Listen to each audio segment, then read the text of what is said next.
This is a 50,000 chip entry tournament.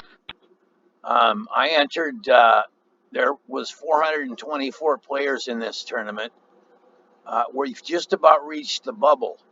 That is, there's 124 of 424 players left, and anyone that makes it to 117th place or better is in the money.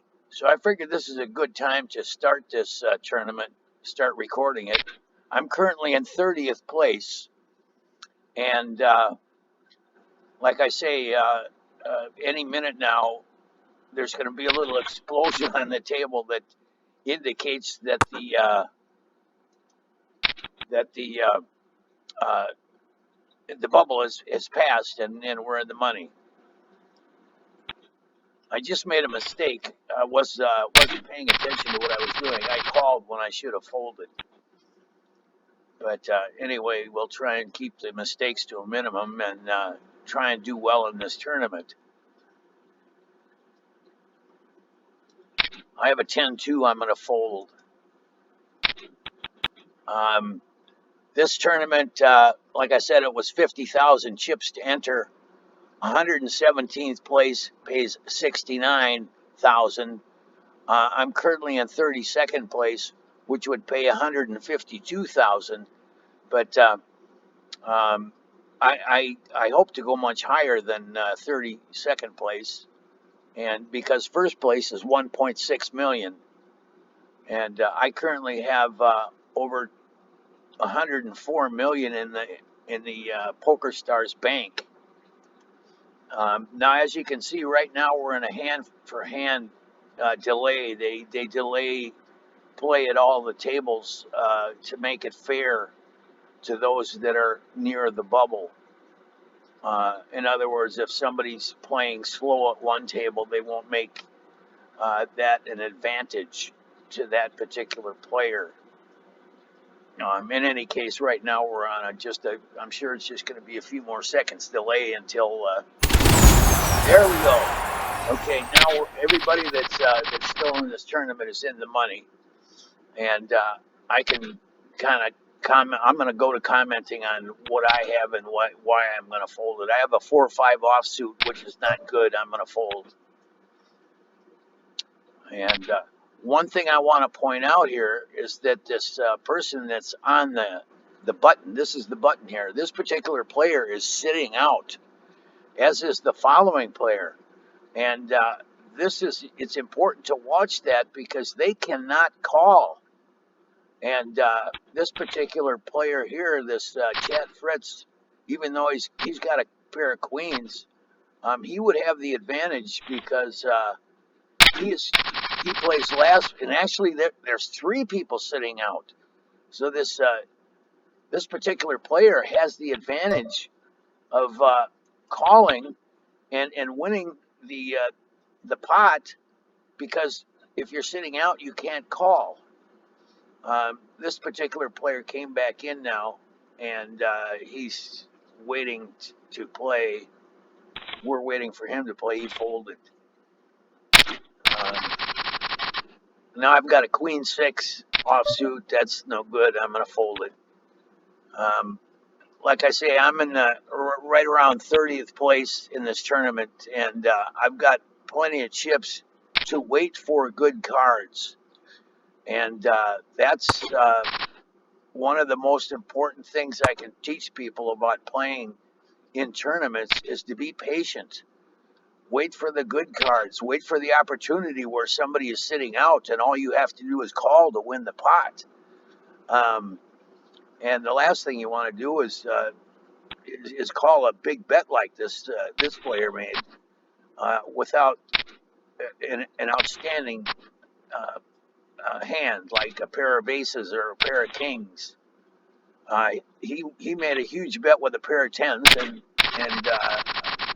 he collected on it. Once again, I've got a 3-4 offsuit. I'm going to fold it. And this is the big blind. I'm due for the big blind next hand. So I'm going to be putting in 500 chips whether I like it or not.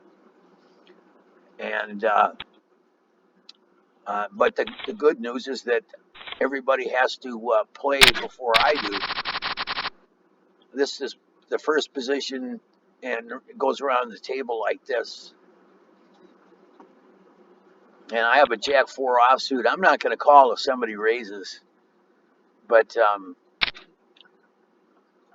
I look forward to seeing the flop if nobody does raise. Okay, nobody raised. I check. We get to see the flop, which is a pair of queens and a 5 off.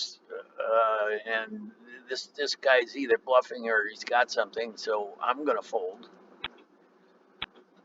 And he took the pot down.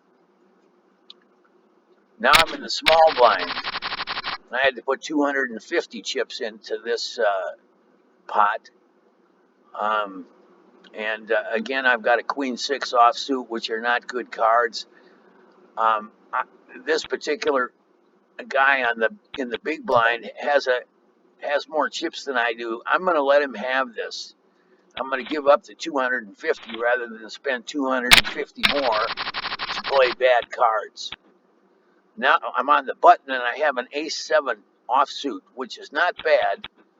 Generally, if I'm on the button, I will call with an ace, but I'm going to fold this time simply because of the fact that I'm going to get to look at 7 more hands before I have to put in the big blind. And hopefully I'll get something better than an ace-7 offsuit during one of those times. Now, here's a king-jack. This is a pretty good hand to call with. And I'm one before the button. So I probably will call this, especially because these two guys are sitting out. Now, this guy raised. He's got a big stack. I'm going to fold.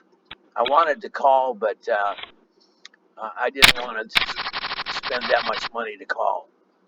Now I have a 2-4 offsuit. These are terrible cards. I'm going to fold in advance. If you just click this fold button and click this little button here, and it will automatically fold for you. And one of the reasons that I will fold quickly is that if you notice up here, there's 1 minute in this particular blind level, and I think it's gonna. I think the big blind will come around to me after this minute is over. But right now, I want to play as fast as I can in order to get this blind before it goes up. Again, this is something that you really only think about in tournament play, but obviously you want to see as many hands as you can for as little, the fewest amount of chips that you possibly can. Now, this particular player he's playing slow. He's from France. A lot of these guys are kind of slow. It might be his internet connection. It might be that he just is a slow player. But in any case, as you can see, there's 45 seconds in this blind, and I've got to get 2 more hands done after this before I pay the blind. So it's going to cost me, whatever the next blind is to call. Right now it's 600, and I don't know what it's going to go up to, maybe 700 or 800. But once again, I had terrible cards. I had a 3-7. They were suited, but those are not good cards. And here, this guy from France, he's a slow player. What's my note on him? He's a sandbagger, and now I'm going to add that he's slow. Like I say, I make notes on these players as much as I can. I'm not doing it as much today because I'm talking. But the more you know about a particular player, the better. And if I make notes on any of these players, then this orange or this yellow highlight lights up, and I know that I've got a note on him. Like I say, this guy was a sandbagger. I knew that before. Now I've added that he's slow. This guy goes all in with a king 4 suit, which is, those are not real good cards. And now I have a pair of 5s. Because I'm in first position, I'm going to fold them because I'm afraid that one of these other players will raise, and I won't call a raise with a pair of fives. It's just too risky. Obviously, if I flopped a five, I would probably have the winner. But this tournament has a long way to go. Uh, Players are dropping out left and right, and more uh, prize money is devoted to the players that hold out and stay in the tournament. When I started recording this, I was in 30th place. I'm down to 47th place just by putting in the big blinds and the ante, and but I still have 5,600 chips, and that allows me to play cards that I want to play. And now I'm in the big blind. I've got my $800 in there, 800 chips. I have an ace 10 suited, which is good. This guy called. I'm not going to raise with an 8-10. Um, well, maybe I will. This guy's from Canada. I'm just going to call. Canadian players tend to play loose, and I'm going to check. This guy's probably going to bet. Oh, okay. Um, I'm going to check again. He's going all in. He's bluffing. I know he's bluffing, but I'm going to fold. I don't think, unless he had a pair of fives or an ace five or something. Um, like I said, as I mentioned in my last video, Canadian players tend to be pretty aggressive. I have a 10-5 offsuit. I'm going to fold, even though I'm partly in there. And I would have had a pair of tens, but there's a jack up as well as two spades. And I would not be in a good position even though I had a pair. This particular player's going all in. Um, this guy is gone in all. He's raised over the top of him, and so he must have a good hand. We'll see. He's got an ace jack. They both have ace jack. It's a split pot. But if I would have called, I would have had tens, and I would have lost. Now I'm on the button, which is an advantageous position, but I have a 10-7 offsuit. I know at least one of the well-known pros likes to play that 10-7, but I don't.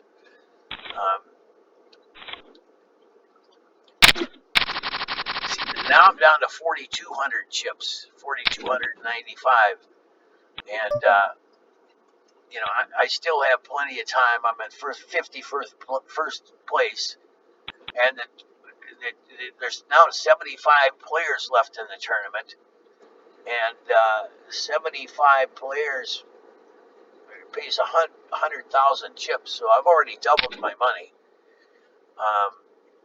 And if I stay in,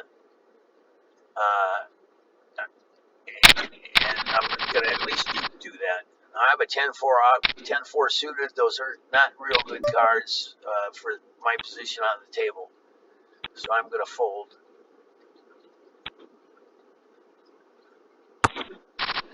A couple of these players have images, and I I typically block the images simply because some of them distract me, and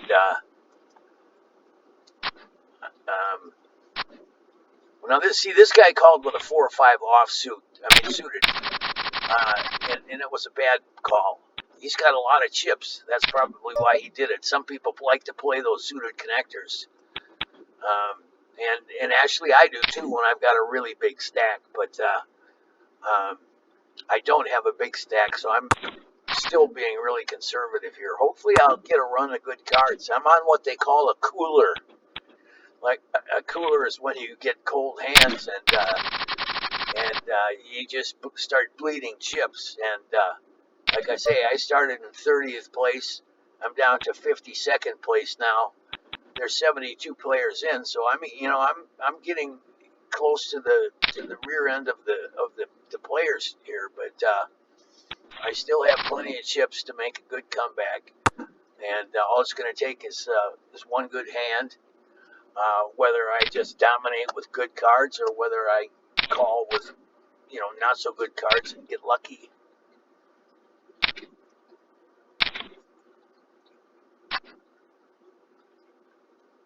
Okay, this guy won with a pair of sevens. Okay, I have a 2-8 suited. I'm going to fold. I'm early in the table. Um,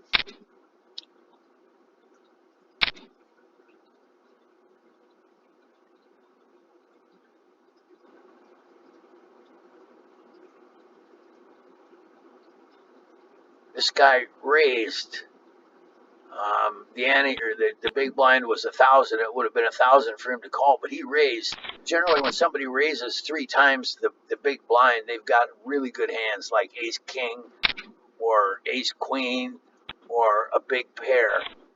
And this guy took a chance and called, but he wouldn't call a follow up bet. So anyway, this guy that just raised the other guy out. He's from Germany. Germans tend to play pretty aggressive too. By the way, this is just my observation. Um, as I mentioned in my first video, players from different countries play a little different, and so it pays to pay attention to where these players are from. And now I'm in the big blind. I've had to put 1,000 chips in.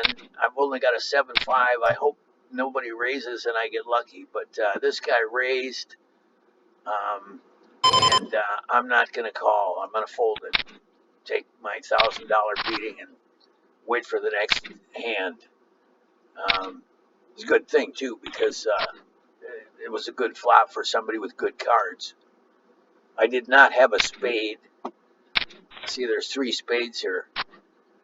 This guy, oh, okay. So this guy was betting. He was betting with an under pair. He had a pair of kings, and there was an ace on the board. This guy had an ace, so this guy was basically bluffing. Now I've got a 2-4 suited in the small blind. It's going to cost me $700 to call. And obviously, I'm not going to call, even though I've got what they call suited connectors. I'm going to hope that by the next time around the table, I get cards that are much better than a 2-4 suited. As if I would have called, I would have an inside straight draw. I had a 2-4. If a 5 comes up, I'd have a 6 high straight. And but now this guy's gone all in. He's from Canada, eh? Canadians say a lot, and I shouldn't mock them like I do, but anyway, now I have a pair of 9s. I'm on the button, so I'm in a good position. I'm probably going to go all in here. I'm going all in. Hopefully, this guy's got a big stack. All these guys have way more chips than I do, but I have just enough to make it painful if they call. Now, I have a pair of 9s. There's an ace 10 out there. If an 8 or a 9 comes up, I'm in good shape. But I have a feeling that one of these guys has well, here he had a 10. So now I'm out of the tournament in 56th place. It cost me 100 or 50,000 to get in. I won 113,000, so my profit was 63,000 chips. And with that, I'm going to sign off and hope I do better next time. But I did better than doubling my money, so if I can do that every time, I'd take it in a heartbeat. So until next time, this is Chris Carl signing out.